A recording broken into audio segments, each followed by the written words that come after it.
હા આવ્યો શ્રવણ હા આવ્યો 2 મિનિટ આવ્યો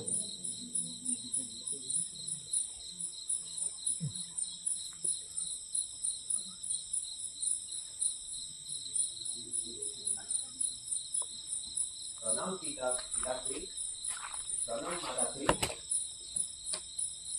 બેટા તું અમારું કાર્ય પૂરું કર્યું? હા અવશ્ય કર્યું બેટા તો હંમેશા અમારી ઈચ્છા પૂર્ણ કરી છે હંમેશા તું સતત અમારી સેવામાં રત રહે છે પણ આ કાર્ય થોડુંક અઘરું છે અમારી સેવા તો સતત કરે છે પણ અમારી ઈચ્છા એવી છે ખૂબ અઘરી છે અમારે 4 ધામની યાત્રા કરવી છે તીર્થયાત્રા કરવી છે પણ કેવી રીતે શક્ય છે?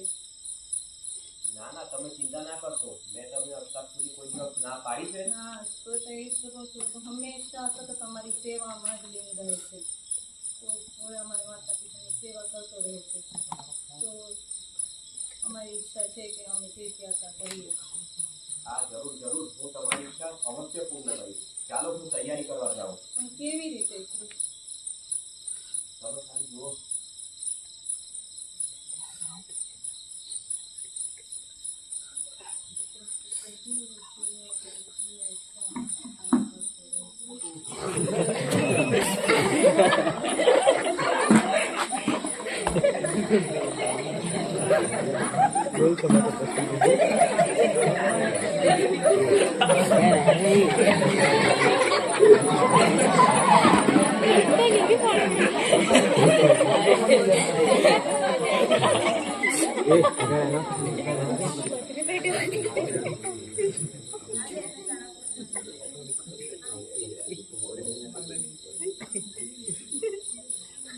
હારી લોકો અંદર બેઠા એમ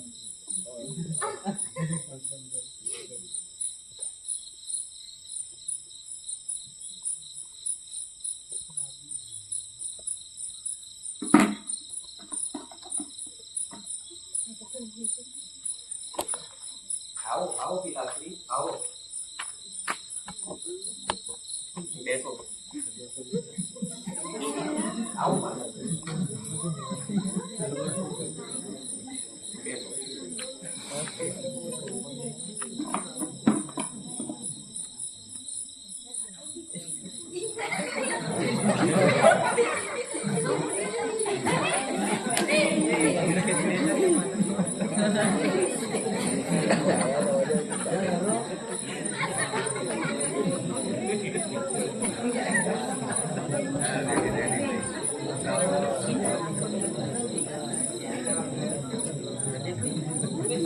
સરસ લાગે છે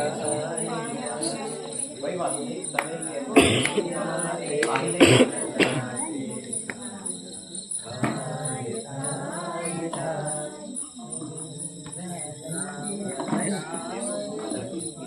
તમારા માટે પાણી લઈ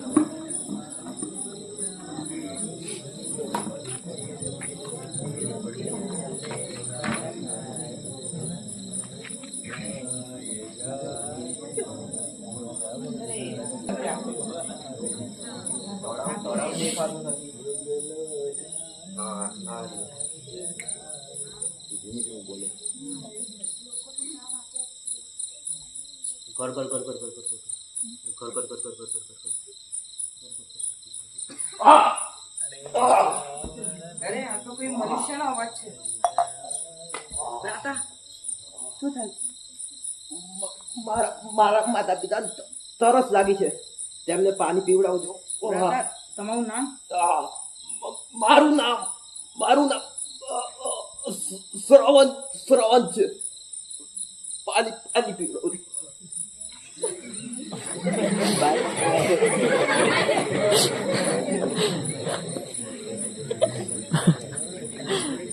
શ્રવણ તું આવી ગયો? અરે આ તો કોઈ બીજાનો જ અવાજ લાગે છે.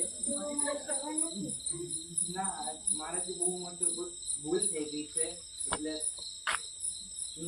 શ્રવણજી બહુ મોટું મારાથી ભૂલ થઈ ગઈ છે માફ કરજો. તારી